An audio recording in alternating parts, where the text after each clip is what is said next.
The India-US trade deal has finally been announced. Markets reacted instantly, politics reacted loudly. But for the common citizen, the most important question still remains unanswered. What exactly has India agreed to and at what cost? When budgets are presented or big international deals are signed, the pattern is familiar. The government claims victory, opposition raises alarm, supporters celebrate, critics attack. But beyond applause and anger, the real issue is always the same. What did the country actually gain and what did it give up? Let us begin with what we know. As soon as news of the India-US trade deal broke, markets surged. On Feb 3rd, the Sensex jumped over 3%, rising close to 84,200 points. The Nifty climbed nearly 750 points to around 25,850. Buying was strongest in real estate, auto and IT stocks. Adani Group stocks rose sharply, gold and silver prices bounced back and overall sentiment improved. This rally came after weeks of uncertainty and volatility.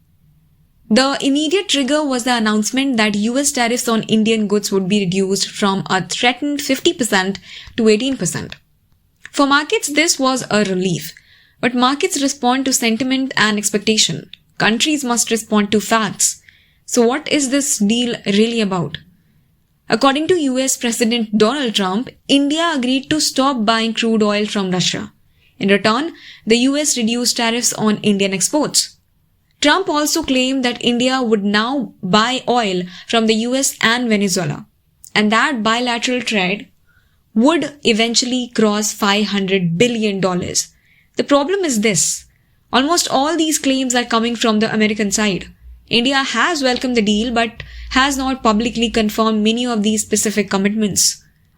There has been no detailed press conference, no sector-wise clarification, no official document explaining what India has agreed to in oil, agriculture, dairy, data, or manufacturing.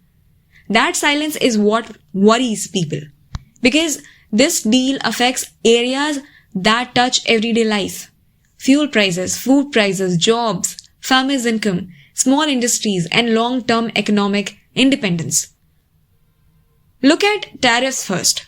Reducing tariffs from 50% to 18% is clearly a relief compared to the threat India was facing. Indian goods will become more competitive in the US market. Sectors like textiles, gems and jewelry, auto components and some manufacturing exports could benefit. Lower tariffs mean better margins, higher demand and potentially more jobs. But it is important to remember, before all this, tariffs were much lower than 18%. This only looks good when compared to a punishment, not to normal trade conditions. Also, India is not tariff-free. Countries like Japan and the European Union have tariffs as low as 15%. India also no longer gets special trade preferences that some other developing countries enjoy. Now let us talk about oil because this is where geopolitics enters the picture. Russia has been a long-standing strategic partner of India.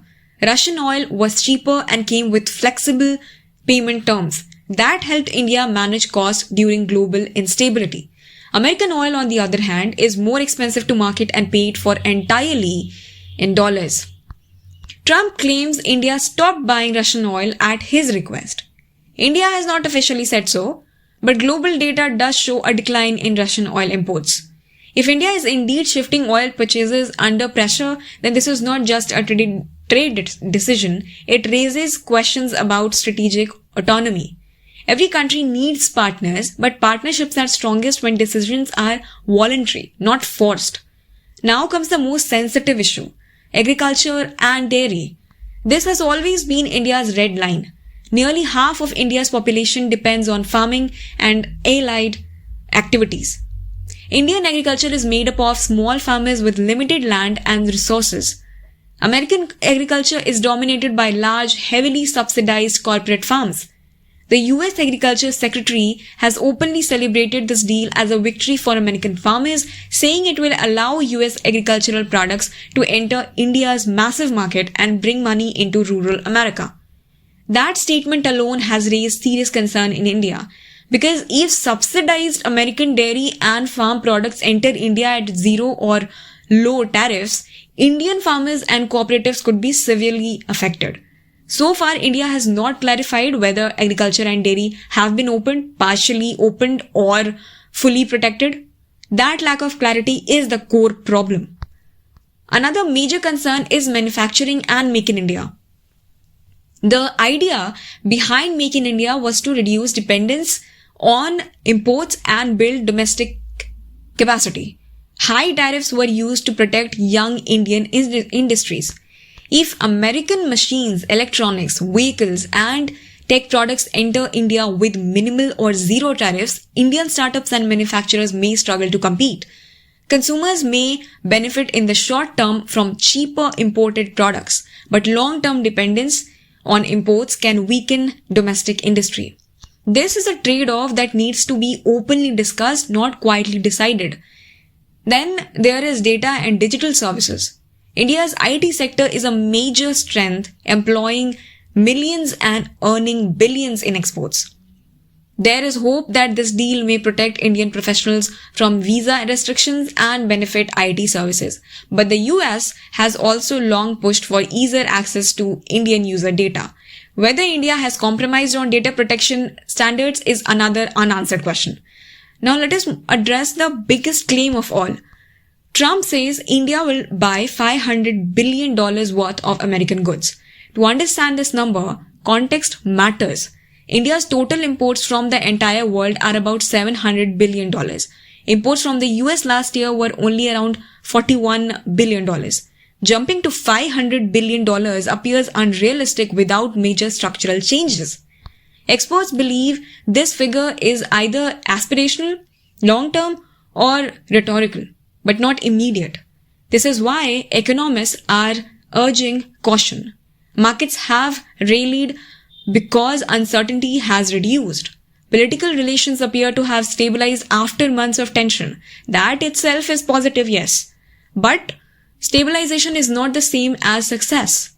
The real success of this deal will depend on the fine print: which products get tariff cuts, which sectors are protected, whether agriculture and dairy remain safeguarded, whether India's strategic choices remain independent.